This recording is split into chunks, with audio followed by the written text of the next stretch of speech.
अस्सलाम वालेकुम। One sports में मैं हूं सैयद फ़ारूक अली और मेरे साथ मौजूद हैं स्पोर्ट्स एनालिस्ट फैज़ान साहब। फैज़ान भाई के पास चलते हैं और डायरेक्ट उनसे बात करते हैं। अस्सलाम वालेकुम फैज़ान भाई। वालेकुम अस्सलाम, क्या हाल है आपके? ठीक ठाक। अल्लाह का शुक्र है। अच्छा फैज़ान भाई, अभी जो 2 घंटे में एक बहुत ही इंपॉर्टेंट मैच शुरू होने वाला है जिसका सारी दुनिया को इंतज़ार होता है। काफ़ी क्रूशल मैच होता है, जैसे कि इंडिया पाकिस्तान, एक दो टीमें ऐसी हैं कि इस मैच को पूरी दुनिया के जो शायकीन क्रिकेट हैं बड़ा मतलब इंटरेस्ट लेके और बड़े शौक से, बड़े जज्बात के साथ देख रहे होते हैं। तो जिस तरह से हमने देखा लास्ट टाइम पाकिस्तान की परफॉर्मेंस रही है, उस परफॉर्मेंस को देखते हुए क्या क्या लगता है आपको कि कल मैच के अंदर क्या यही टीम खेलेगी या इसमें कुछ चेंजेस वगैरह करने चाहिए? देखें, अभी जो मैच है जो कि ऑलमोस्ट 2 से ढाई घंटे बाद स्टार्ट होने वाला है। बेसिकली ये मैच ऑफ द टूर्नामेंट होता है फाइनल के बाद। अगर हम फाइनल में पहुंच जाते हैं तो जो हम सोचते हैं कि शायद बिल्कुल। हम पहुंच जाएं, तो उसके हिसाब से तो ठीक है। लेकिन अगर वैसे देखा जाए किसी भी टूर्नामेंट के अंदर, इंडिया पाकिस्तान एक ऐसी टीम होती है जो व्यूअरशिप के हिसाब से, फाइनेंशियल के हिसाब से, हर लिहाज से जान होती है टूर्नामेंट की। तो उसके हवाले से तो बहुत अहम मैच है और हम सबको इंतज़ार है। अभी बस मेरा ख्याल है 1 डेढ़ घंटे में टॉस है, चीज़ें हम बैठे हुए हैं और आगे भी हम इसका जो है वो इनिंग और चीज़ों को करेंगे। और जहाँ तक बात है मैच की, तो लास्ट मैच अगर दोनों का लेते हैं हम, जिस पे परफॉर्मेंस बेस्ड होती है, तो इंडिया ने तो बहुत अच्छी तरह खेला। 8 विकेटों से मेरा ख्याल है जीता, क्योंकि इंडिया का मैंने हाइलाइट्स देखी थी, पूरा मैच नहीं। तो 8 विकेटों से इंडिया, पाकिस्तान का परसों मैच हुआ है, हमने उसको बड़ा इन डिटेल डिस्कस किया है। तो यही है कि उम्मीद करेंगे कि अच्छा मैच हो और बाकी जैसे मैंने आपको बताया कि जो अच्छा खेलेगा वही मैच जीतेगा। बिल्कुल ऐसा ही है। तो फैज़ान साहब, आपको क्या लगता है, मतलब ये पाकिस्तान के लिए तो लास्ट चांस है, क्योंकि पाकिस्तान का ये बहुत ज़रूरी है जीतना मैच। पाकिस्तान अगर इसमें हारता है तो बाहर हो जाता है। और तो आपको लगता है जिस तरह लास्ट टाइम हमने देखा अफगानिस्तान और दूसरी टीम, दो मैचेस जो हुए उसमें जो एकदम जैसे हमने क्रिकेट बाय चांस की बात करी, तो इसमें भी क्या लगता है आपको क्रिकेट बाय चांस के ज़रिए हम निकल सकते हैं या दुआएं वगैरह? देखें, जो कल 2 मैचेस हुए, हमने कल 4 मैचेस थे, हमने कल 2 मैचेस डिस्कस किए, एक न्यूजीलैंड का और दूसरा श्रीलंका बांग्लादेश वाला। तो वो दोनों भी हमारी जो प्रिडिक्शन थी उससे अगेंस्ट हो गया, लेकिन हमने उसकी डिटेल्स को शेयर किया।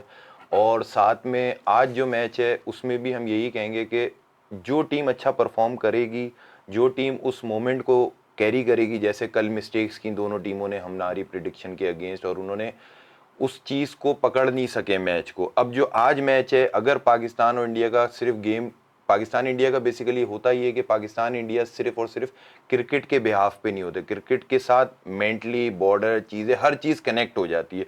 तो उसका एक लेवल ऑफ प्रेशर बहुत ज़्यादा हो जाता है। और हम तो अब चीज़ को देख रहे हैं, जब हम अपने बचपन से देखते आते हैं, तो जो टीमें मैच के वक्त और उस टाइम पे जो प्रेशर को एग्जॉस्ट कर लेती हैं या एब्जॉर्व करके उसके अगेंस्ट परफॉर्म कर जाती हैं, आधा मैच वो जीत जाती हैं।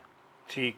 अच्छा, ये जैसे आप देख रहे हैं कि हमारी टीम जिस तरह से ग्राउंड में आती है, तो आपको नहीं लगता कि इसमें कुछ चेंज करके कल थोड़ा सा बैटिंग ऑर्डर को या बॉलिंग ऑर्डर को थोड़ा सा चेंज करने की ज़रूरत है? देखें, जो टीम खेल रही है हमारी, और हमने उसके ऊपर थोड़ा सा, ज़ाहिर है कि हम क्योंकि क्रिकेट के फ़ैन भी हैं, क्रिकेट से प्यार भी करते हैं, क्रिकेट को फॉलो करते हैं, तो हम जहाँ गलती जिस चीज़ को समझते हैं अपने प्लेटफॉर्म से उसको हाईलाइट करते हैं, सबसे मेन चीज़। और जहाँ तक टीम ने खेला है, तो टीम में ज़ाहिर है कि बहुत सी ऐसी चीज़ें जिसको हम नहीं, पूरा पाकिस्तान जो क्रिकेट को समझता है उसको पता है कि चेंज होना चाहिए। जैसे कि अगर मैं आपसे एक दो प्लेयर को, अगर आप इजाज़त दें, मैं शेयर करूँ, जी बिल्कुल बिल्कुल। तो वो एक हारिस हैं। ज़ाहिर है कि अगर हारिस है, तो अगर आप किसी इस वक्त कराची में या पाकिस्तान में किसी बच्चे से भी पूछेंगे तो कहेगा यार हारिस को नहीं खेलना चाहिए। ये नहीं कि हारिस से कोई, लेकिन उसकी परफॉर्मेंस की बिना पे ही खेलता है और बंदा नहीं खेलता है। जी। दूसरा जो बंदा है, वो जो प्लेयर है, वो है हमारे आज़म खान। ठीक है, हमें नहीं पता कि वो किस बिहाफ पे खेलते हैं, कि मतलब, 50s तो मेरे ख्याल से कर रहे हैं वो मैचेस हाँ में। बहुत ज़्यादा करें, लेकिन वो सोने के बाद और उठने से पहले कर लेते हैं सारी हाँ। 50 हैं। उसके बाद जो है वो सिर्फ उनका हाई रन जो है वो 8-9 रह जाते हैं। अच्छा।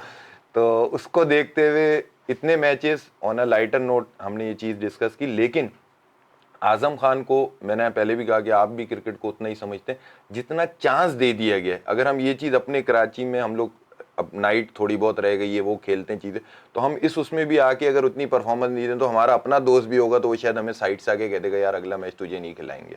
तो लेकिन ये किस बिहाफ पे खेल रहे हैं, एवरेज इनका 9 है, मैचेस इनके हुए जा रहे हैं और रेस्ट भी नहीं है, सीरीज टू सीरीज चल रहे हैं। तो आजम और हारिस को तो मैं समझता हूँ चेंज होना चाहिए।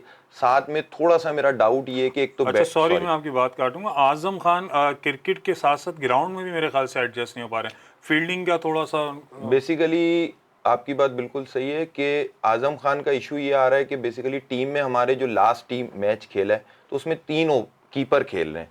आजम खान कीपर हैं, मोहम्मद रिजवान कीपर हैं, उसके साथ हमारे जो है उस्मान खान जो कि अभी एक लड़के को हमने पीएसएल की, तो अब तीन कीपर खेल रहे हैं तो जाहिर है कि हम पहले तो हमने जो चीज़ करी जो कि मुझे थोड़ी सी उस पर डाउट हुआ कि जब तक हमने सीरीज़ खेली तो हमने आज़म से कीपिंग कराई, हालांकि हमें पता है कि आज़म का जो मास है या जो उसकी फिजिक है वो ग्राउंड में एडजस्ट नहीं हो सकती, और स्पेशली वर्ल्ड कप के लिए सीरीज़ में तो आप फिर कहते हो यार थर्ड मैन पे छुपा दो, फाइनल लेग पे छुपा दो, लेकिन वर्ल्ड कप में हर टीमें अपनी 100% के साथ आती हैं, तो आपको देखना चाहिए अगर मैनेजमेंट और कप्तान ये सोचता है कि ये 11 में फिट हो रहा है तो फिर उसको ये देखना चाहिए कि उसको कीपिंग ही करवा लें, क्योंकि आपने जो ये बात की बिल्कुल सही की कि लास्ट मैच में उसको थर्ड मैन खड़ा किया हुआ है, तो वो थर्ड मैन में अगर थोड़ा सा भी उसको शॉट को ग्लाइड करता है या उसको पॉइंट की तरफ, तो उसके पास वो स्पीड या उसके रिफ्लेक्सेस हैं ही नहीं कि वो वहां तक बॉल को कैरी कर सके या बॉल तक जा सके। और फिर सबसे मेन चीज़ जो एक और हमने पॉइंट रेज किया था कि ना वो वहां से थ्रो डायरेक्ट फेंक सकता है, तो शायद मेरा ख्याल है कि आज़म को, हम तो पर्सनली जो हमारी एक राय है वो ये है कि शायद आज़म को रेस्ट देना चाहिए, और अगर खिलाते हैं तो फिर कीपिंग ज़्यादा बेहतर है, जैसे आप कह रहे हैं कि उनको ग्राउंड में तो छुपा नहीं सकते हम। ठीक है। अच्छा जी, मैच थोड़ी देर में शुरू होने वाला है, इसमें जो प्लेइंग 11 आपको लगता है कि इसमें कुछ चेंजेस होने चाहिए या ये? देखें अगर पहले हम पाकिस्तान की कर लेते हैं, अगर पाकिस्तान की हम प्लेइंग 11 की बात करते हैं तो मेरा ख्याल है कि अगर हमने जो लास्ट मैच सुपर ओवर में हुआ जिसमें हमें एक बहुत बड़ा फ्लॉ दिखा था कि फ़खर जमान ओपनर होने के बावजूद और बेहतर स्ट्राइक रेट और एज ए इम्पैक्ट प्लेयर होने के बावजूद इफ्तिखार ने फेस किया, ठीक है, हालांकि फ़खर जमान ओपनर है। अगर हम इस मैच की बात करें, मैं पर्सनली ये समझता हूँ कि हमें 2 से 3 चेंजेस करनी चाहिए। सबसे मेन जो चेंज होना चाहिए, एक हमारे जो है आज़म खान को, दूसरा हमारा हारिस रऊफ़ को चेंज होना चाहिए, और तीसरा मेरा अपना पर्सनली एक ओपिनियन है कि शादाब खान को होना चाहिए। तो हमारी जो प्लेइंग 11 हो वो इस तरह से हो जाए कि साइम अयूब और फ़खर जमान जो हमारे ओपनर हैं, ये बाबर और रिजवान को थोड़ा सा आउट ऑफ द बॉक्स सोचना भी चाहिए और करना चाहिए।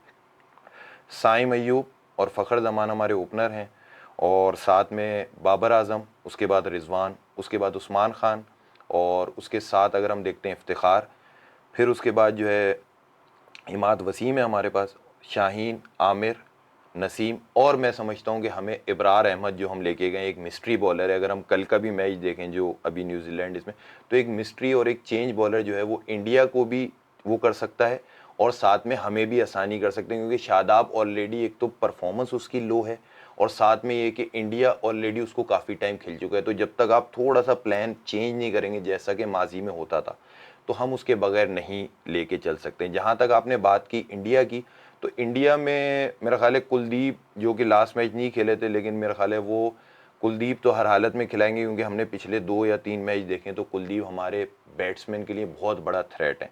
और ऊपर अगर वो करते हैं तो मैं पर्सनली समझता हूँ कि उस टीम के लिए जो हमने डिसाइड की है वो है रोहित शर्मा, जायसवाल, कोहली, पंत, सूर्या, हार्दिक पांडे, जडेजा, कुलदीप, सिराज, बुमराह और अर्शदीप।